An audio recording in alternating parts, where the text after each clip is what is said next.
دیکھیں آیت کریمہ جو ہے اس کے بڑے بینیفٹس ہیں، بڑے فوائد ہیں، میں آپ لوگوں کو بتاتا ہوں۔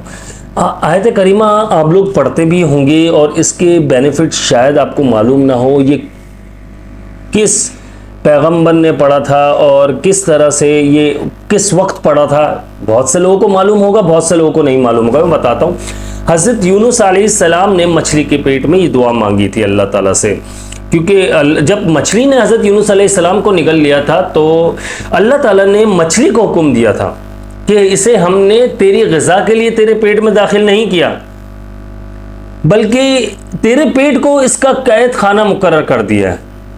اور حضرت یونس اللہ تعالیٰ نے فرمایا کہ حضرت یونس علیہ السلام کو بال برابر بھی نقصان نہ پہنچے، وہ تیرے پیٹ میں ایسے محفوظ رہے جیسے بچہ ماں کے پیٹ میں محفوظ رہتا ہے۔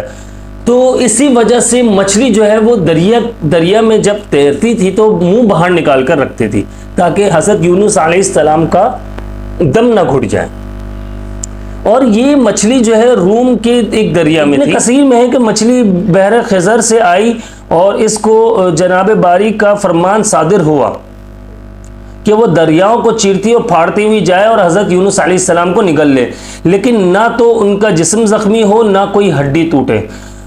چنانچہ اس مچھلی نے پیغمبر خدا کو نگل لیا اور سمندروں میں چلنے پھرنے لگی۔ حضرت یونس علیہ السلام جب پوری طرح مچھلی کے پیٹ میں چلے گئے تو وہ ڈر گئے، ان کو خیال گزرا کہیں میں مر نہ گیا ہوں، تو انہوں نے اپنے جسم کو، اپنے ہاتھ پاؤں کو ہلانا شروع کر دیا، جس سے یہ انہیں احساس ہوا کہ میں تو زندہ ہوں۔ زندگی کا یقین کر کے انہوں نے وہیں کھڑے ہو کر نماز شروع کر دی اور اللہ سے عرض کیا، اے پروردگار، میں نے تیری ایسی جگہ کو مسجد بنایا جہاں کوئی نہ پہنچا ہوگا۔ ساتھ یہ تسبیحات بھی شروع کر دی تھی جو یہ آیت ہے، وَظَنُّونِ إِذْ ذَهَبَ مُغَاضِبًا فَظَنَّ أَن لَّن نَّقْدِرَ عَلَيْهِ فَنَادَىٰ فِي الظُّلُمَاتِ أَن لَّا إِلَٰهَ إِلَّا أَنتَ سُبْحَانَكَ إِنِّي كُنتُ مِنَ الظَّالِمِينَ۔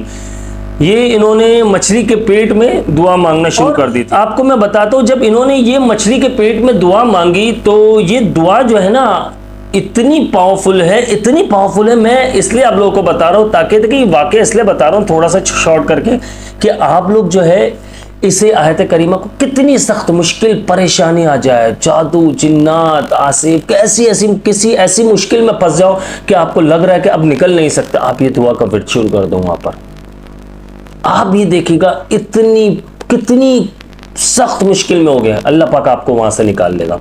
تو جب انہوں نے یہ دعا مانگی تو یہ دعا جو ہے عرش خداوندی کے ارد گرد منڈلانے لگی اور فرشتوں نے کہا، خدایا یہ آواز تو بڑی درد والی ہے اور اس آواز کو پہچان بھی نہیں پا رہی کس کی آواز ہے۔ تو اللہ تعالیٰ نے فرمایا کہ اب پہچان لو کس کی آواز ہے۔ عرض کیا نہیں پہچانا، پھر فرمایا پہچان لو، یہ میرے بندے یونس علیہ السلام کی آواز ہے۔ فرشتوں نے کہا یہ وہی حضرت یونس علیہ السلام جن کے نیک اعمال اور مقبول دعائیں ہمیشہ آسمان پر چڑھتی رہتی ہیں۔ خدایا دیکھیں فرشتے ان کے لیے دعا فرما رہے ہیں، فرشتے ان کے لیے دعا کر رہے ہیں، خدایا ان پر ضرور رحم فرما، ان کی فرما لے، وہ تو آسانیوں میں بھی تیرا نام لیا کرتے تھے، ان کو بلا سے نجات دے۔ اور اللہ تعالیٰ نے ارشاد فرمایا میں اسے نجات دوں گا۔ چنانچہ مچھلی کو حکم ہوا، اس مچھلی نے ایک میدان میں حضرت یونس علیہ السلام کو اب میں آپ لوگوں کو یہ بتا رہا ہوں کہ یہ جو ہے آپ آیت کریمہ جو ہے اگر پھنس جاتے ہیں کہیں پر بھی، کتنی مشکل پریشانی آ جائے، آپ نے اسے 100 مرتبہ پڑھ لینا ہے ایک ہی جگہ بیٹھ کر۔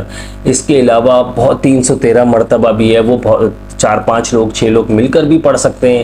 اس کے علاوہ 1,25,000 مرتبہ بھی ہے، وہ آپ تقریباً 15-20-25 لوگ جو ہیں وہ گھر میں آپ یعنی کہ ختم آیت کریمہ کا جیسے ختم کرواتے ہیں ویسے پڑھ سکتے ہیں۔ اس کے بڑے بینیفٹس ہیں، انشاءاللہ یہ آیت کریمہ کی برکت سے آپ کی جتنی بھی بڑی سی بڑی پرابلمز ہوں گی یہ کچھ دنوں میں ہی حل ہو جائیں گی۔ بعض جگہوں پر آیا ہے کہ یہ فوراً سے ہی حل ہونا شروع ہو جاتی، بعض جگہوں پر 3 دن 7 دن ایسے لگتے ہیں، لیکن یہ آپ کی پریشانی جو ہے یہ بہت جلد حل ہونا شروع ہو جاتی ہے۔ تو آیت کریمہ کو لازمی پڑھیں، آیت کریمہ اتنا پاورفل ہے آپ سوچ بھی نہیں سکتے۔ یہ اللہ کے پیغمبر نے دعا مانگی اور اس کا بڑا فائدہ ہوا انہیں اسی وقت فائدہ ہوا۔ آپ یہ دیکھیں کہ یہ جو باتیں ہمیں بتائی جاتی ہیں کتابوں میں لکھی ہوئی یا پھر ایک ویڈیو پیغام کی صورت میں ہمارے سامنے لائی جاتی ہیں، اس کا مقصد یہ ہوتا ہے کہ ہمیں اس پر عمل کرنا چاہیے اور اسے کامل یقین کے ساتھ جب آپ پڑھیں گے تو آپ کو اس کا بڑا بینیفٹس ہوگا، بہت زیادہ بینیفٹس ہیں، بہت فائدے ہیں اس کے، آپ سوچ بھی نہیں سکتے۔ میری اللہ تعالیٰ سے دعا ہے کہ اللہ تعالیٰ ہم سب کو ہر طرح کی جسمانی اور روحانی بیماری سے شفا عطا فرمائے اور ہم سب کی پریشانیاں مشکلیں آسان فرمائے۔ مجھے اپنی خاص دعاؤں میں یاد رکھیے گا۔ میں ہوں آپ سب کا بھائی عبداللہ بن حمید۔ السلام علیکم ورحمۃ اللہ۔